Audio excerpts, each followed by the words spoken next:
Ring road पर थયેલી કરોડોની છેતરપિંડી કેસમાં ફરિયાદી કારખાનેદાર અક્ષિત અનુપભાઈ રૂપારેલે આર્થિક અને માનસિક હેરાનગતિનો આક્ષેપ કરતા ન્યાયની માંગ કરી છે। રિંગ રોડના કરોડોની છેતરપિંડી કેસમાં ફરિયાદી કારખાનેદાર અક્ષિત અનુપભાઈ રૂપારેલની વ્યથા સામે આવી છે।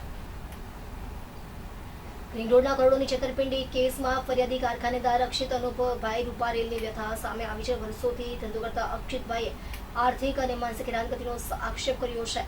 તેમણે જણાવ્યું કે વ્યાજના ચેકમાં ચેડા કરીને તેમની સામે ખોટા ચેક બાઉન્સ કેસ કરવામાં આવ્યો છે। 2,46,00,000ની મહેનતની કમાણી અટવાઈ જતા તેમની સામે ગંભીર આર્થિક સંકટ ઊભું થયું છે। લેણદારોના જવાબ આપીને થાકી ગયા હોવાની વ્યથા તેમણે વ્યક્ત કરી। પરિસ્થિતિ એટલા કંટાળી ગયા કે વેપારીની દુકાન બહાર વિસ્ફાન કરી આપઘાતનો પ્રયાસ પણ કર્યો હોવાનું ફરિયાદીએ જણાવ્યું। હવે ફરિયાદી સરકાર અને ન્યાયાલય સમક્ષ વહેલી તકે ન્યાયની માંગ કરી રહ્યા છે। તેમણે લાગણીસભર અપીલ કરી કે મને જલ્દી ન્યાય મળે અને મારી મહેનતની રકમ પરત મળે। હું વર્ષોથી ધંધો કરું છું, પરંતુ આજે લોકોના જવાબ આપીને થાકી ગયો છું। મારા ચેકમાં ચેડા કરી ખોટો કેસ કર્યો। 2,46,00,000 મારી મહેનતના ફસાયા છે।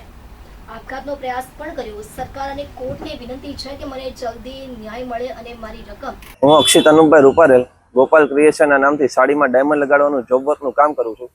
મેં છેલ્લા 1 વર્ષથી આશીષ શાહ કે જેમની કંપની સ્વરા ડિઝાઇનર તથા તેમની પત્ની અનિતાબેન શાહ કે જેમની કંપની સ્વરા જીની ડિઝાઇનર, જેમની પાસે મેં 2,46,00,000 રૂપિયાનું કામ કર્યું હતું।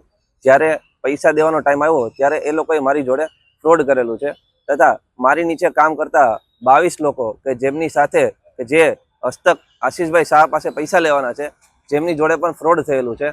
એ લોકો કે જે મારી પાસે એક જ અપેક્ષા રાખે છે કે અમને જલ્દીથી જલ્દી ન્યાય મળે।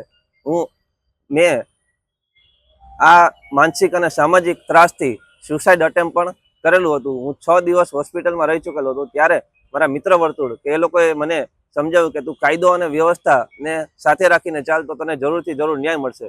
આશીષભાઈ શાહ કે જેમની અત્યારે હાલ ધરપકડ થઈ ચૂકેલી છે, તો હું અત્યારે કાયદો અને વ્યવસ્થા, પોલીસ તંત્ર તથા આપણી નામદાર કોર્ટ કે એક જ અપેક્ષા રાખું છું કે મને જલ્દીથી જલ્દી ન્યાય મળે તથા આ વિડીયો બનાવવાનો મારો એક જ હેતુ છે કે આ આશીષ શાહ જેવા લોકોની ચુંગલમાં મારા નીચેના જેટલા ખાતેદારો છે કે કોઈ બી નાના વેપારીઓ છે કે આશીષ શાહ જેવા લોકોની ચુંગલમાં ન આવે તથા આવા ફ્રોડ લોકોથી બચીને રહે। કાયદો અને વ્યવસ્થા મને જલ્દીથી જલ્દી જરૂર ન્યાય અપાવે એવી હું આશા રાખું છું।